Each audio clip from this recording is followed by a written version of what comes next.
दोस्तों रेलवे की तरफ से एक ऐसी चौंकाने वाली खबर निकल के सामने आई है जिसके बारे में ट्रेन में सफर करने वाले सभी यात्रियों को पता होना बहुत ही ज्यादा जरूरी है।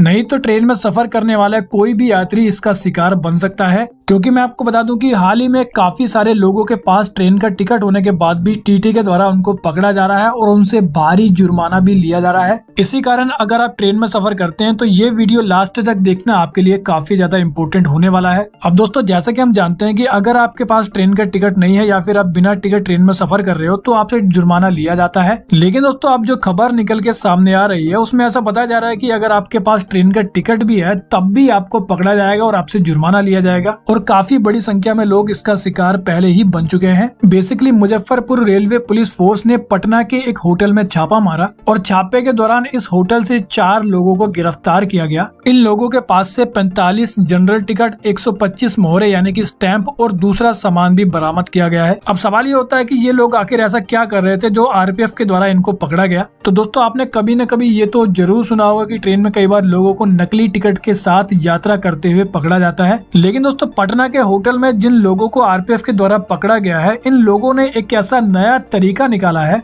जिसके बारे में जानकर आप भी बिल्कुल हिल जाओगे। अब आप दोस्तों ये जानकर हैरान रह जाओगे कि ये लोग कम दूरी की जनरल टिकट को खरीदते थे, जैसे कि मुजफ्फरपुर से राम दयालु का टिकट जिसकी कीमत बस 10 रुपए होती है। उसके बाद ये लोग एक ब्लेड की मदद से उस 10 रुपए वाले जनरल टिकट पे लिखी हुई जो जानकारी थी उसको मिटा देते थे। और जैसे कि मैंने आपको बताया था कि इन लोगों के पास से 125 अलग अलग मोहरे यानी कि अलग अलग स्टैंप को बरामद किया गया है। तो ब्लेड की मदद से जनरल टिकट पे लिखी हुई जानकारी मिटाने के बाद ये लोग स्टैंप का इस्तेमाल करके नई जानकारी उस पर लिख देते थे। जैसे कि ये लोग टिकट पर लिखी हुई जानकारी मिटाने के बाद उस पर नया नाम, किराया और नई दूरी भी लिख देते थे। बेसिकली जैसा कि हम जानते हैं कि जो जनरल टिकट होती है वो कम दूरी के लिए होती है, लेकिन ये लोग कम दूरी वाली जनरल टिकट पे से सारी जानकारी मिटाकर उसको लंबी दूरी वाली टिकट बना देते थे। उसके बाद ये लोग इन नकली टिकट को यात्रियों को 20 से 25 रुपए कम में बेच देते थे, यानी कि इन नकली टिकट को असली टिकट से 20 से 25 रुपए कम करके बेचा जाता था। और हैरान करने वाली बात यह है कि इनकी ये जो गैंग थी वो पटना, मुजफ्फरपुर, दरभंगा, समस्तीपुर और बरौनी जैसे बड़े शहरों में एक्टिव थी और इसी कारण इन्होंने रेलवे को करोड़ों का चूना भी लगाया है। लेकिन इन नकली टिकट को खरीदने के बाद सबसे ज्यादा प्रॉब्लम होती थी ट्रेन में सफर करने वाले उन यात्रियों को जिन्होंने इन टिकट को खरीदा है,